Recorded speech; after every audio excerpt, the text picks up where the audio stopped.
But I don't want to go on too long. This is, after all, Las Vegas. And outside just a moment ago, I saw a fella trading 10 passes to the Reagan talk for 1 ticket to Frankie Valley. I'm mindful, too, that bringing things to a good conclusion is always a tricky business. You were told that I was a sports announcer at WHO Des Moines. Well, back in those days, the great evangelist Amy Semple McPherson was making a tour of the country holding revival meetings, and one of them in Des Moines. Now, the station thought it would be a good idea, an enterprising public relations man, to interview Amy Semple McPherson. But why they picked a sports announcer to interview that noted evangelist, I'll never know. But there we stood in the studio, and I asked her several what I thought were appropriate questions, and then she answered graciously, but then went into a very fervent plea about the success of her meeting. Then I sat down, till suddenly I heard her saying goodnight to her radio audience, and I looked up at the clock, and there were only 4 minutes to go. Well, I didn't know enough about Amy Semple McPherson that I could fill 4 minutes. So I got up, and in those days of radio and disc jockeys and so forth, I started thanking the noted evangelist Amy Semple McPherson and so forth, but I did like this, which means get a record ready. I fell out in the control room through the window, reached out. There was always records around there for such contingencies, and picked one up and put it on the table. And I said, ladies and gentlemen, we conclude this broadcast by the noted evangelist Amy Semple McPherson with a brief interlude of transcribed music. I expected nothing less than the Ave Maria. The Mills Brothers started singing Minnie the Moocher's Wedding Day.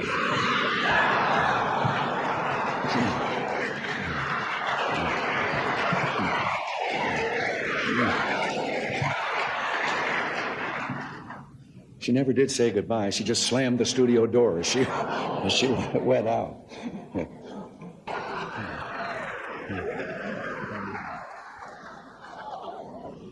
And by the way, on the matter of the INF treaty, I told the Senate not to worry about verification. I told them I'd take care of it.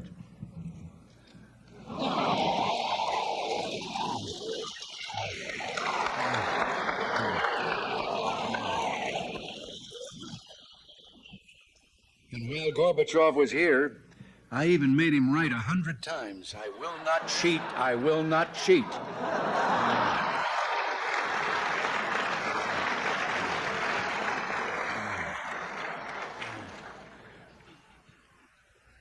Oops.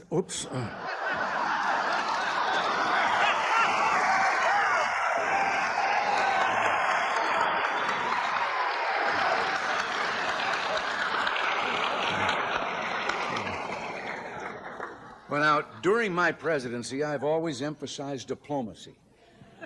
But sometimes it comes to the point you have to use force in foreign affairs. And here I am, arm wrestling General Noriega for Panama.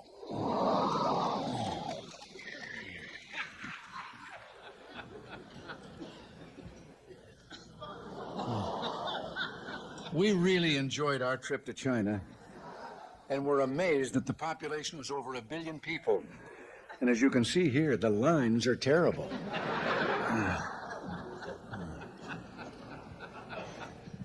On another trip, the government of Indonesia gave us these gifts, and they're our friends.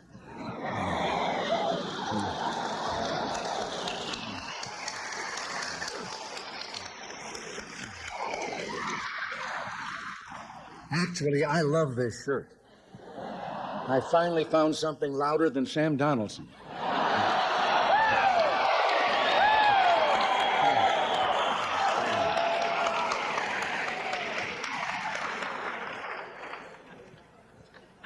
And speaking of the press, remember during the Contra Aid vote when the networks wouldn't let me on the air?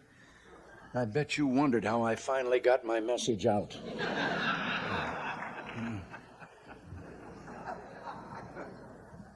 It's no secret that the press and I sometimes don't get along. In addition to my standard ploy of using helicopter noise to avoid reporters' questions, I've now added a new method to avoid questions: tear gas.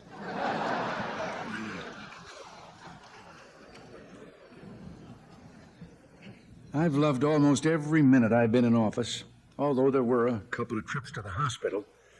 In case you're wondering what happened here, I had just said, So, Don, you say you're going to write a book.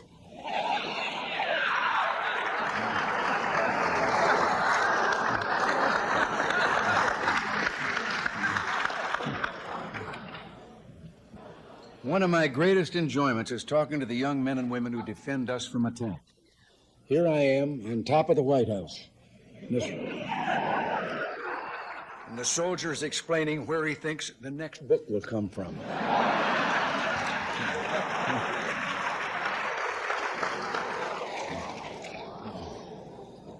It's fortunate that not everything has been spilled in these books, however.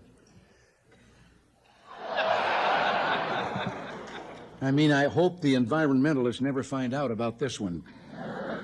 We used to fly Air Force One over Wyoming low and shoot buffalo from the window.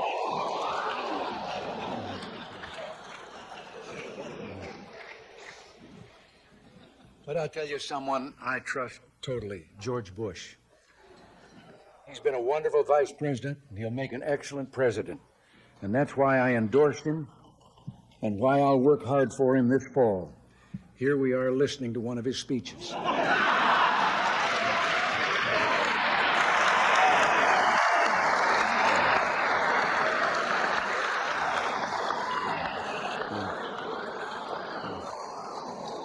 You here tonight do good, hard, creative work. And I respect that too. So, as we say our farewells here tonight, this salute's for you.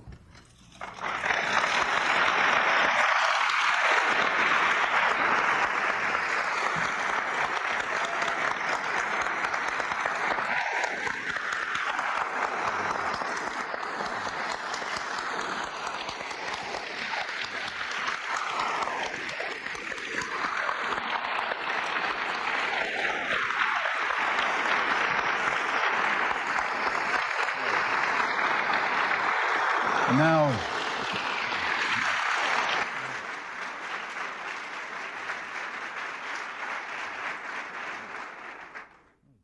thank you very much, but I think George and I should be applauding you. I thought it'd be good to get together now that we've all rested from our summer vacations. Although it's true summer vacations aren't always restful. You know that leads to a story. There was a fellow that was on his way to a mountain resort, and a policeman stopped him and said, "Did you know that you're driving without taillights?" And the driver hopped out of the car. He was so badly shaken that the officer took pity on him and said, "Well, now, wait a minute, calm down. It's not that serious an infraction." The fellow said, "It may not mean much to you, but to me it means I've lost my trailer, a wife, and 4 kids."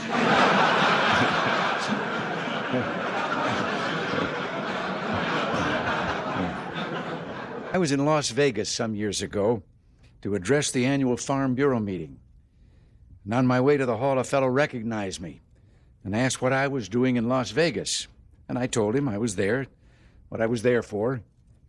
And he said, "What are a bunch of farmers doing in a place like Las Vegas?"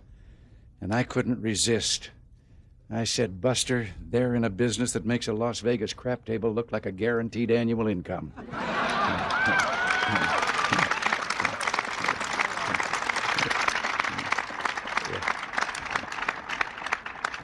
You know, there's a story about a pig and a chicken. They got tired of farm life, decided to find jobs in town.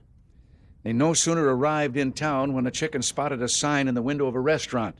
It said ham and eggs, $1.25. The chicken suggested they go in and apply. And the pig said, "Wait a minute. For you, this job only requires a contribution. For me, it's a total commitment." You know, I can't resist. I'm accused, and certainly some elements accuse me of too much of telling anecdotes and so forth. But I think it'd be appropriate before I say anything else that one of my favorite stories about government had to do with an employee who sat at a desk and papers came to his desk. He read them and determined where they were to go and initialed them and sent them on. And one day a classified document came there, but it came to him, so he read it, initialed it, and sent it on. 24 hours later, it came back to him with a note attached that said, "You weren't supposed to see this. Erase your initials and initial the erasure."